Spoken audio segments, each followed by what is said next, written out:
Kia ora.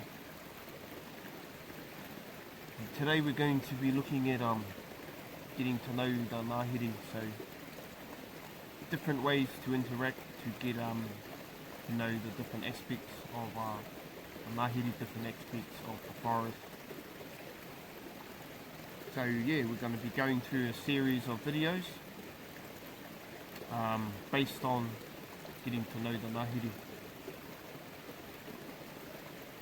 I guess the essence of rongoa and getting to know where things come from, where kōrero comes from, pūrākau, mahi toi, our art. Brings me back to a story about my great-grandfather. Now, my great-grandfather, he used to live in this forest here before they had European houses, and later on, even when they had their houses, he would frequently go back into the bush for a couple of days. And I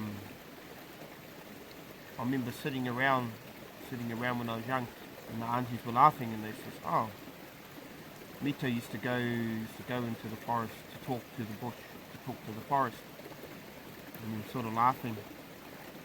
And as a little kid, it stuck in my mind about what was he actually doing in there. Why was he going into the forest? They had great respect for this man, so I knew that they knew that there wasn't something wrong with his mental state. But nonetheless, he was going into the forest to talk to the trees. So it's that connection, understanding that wider understanding of the web that we belong to as people. Knowing all those different parts of connection. And that was a common place in the old time, as people would go into the forest to talk to the ngāhere, to talk to the forest.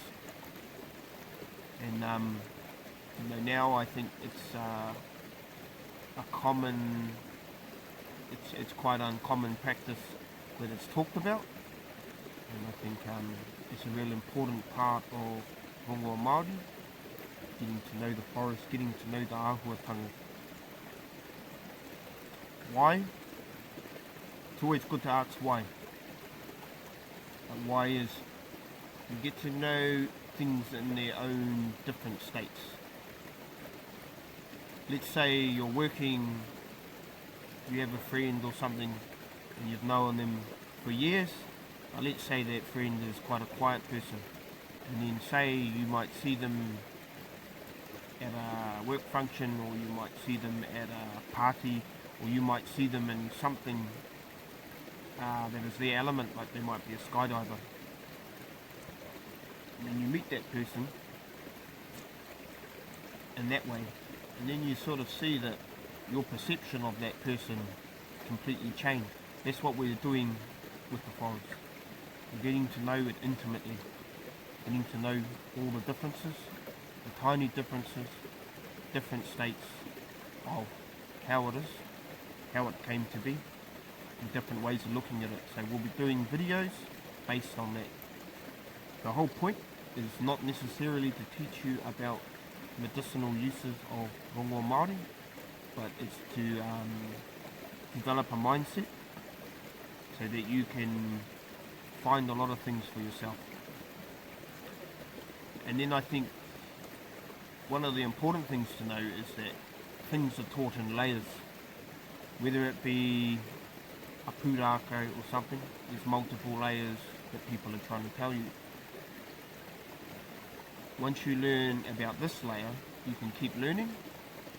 And the other thing is when you go to, maybe you do a rongoa course with someone, and then you will understand things at this layer, so then you can go past to the next layer. Because often when people are telling you stuff, you're just picking up the layer that you're familiar with, but there's multiple layers of what there is to know within that.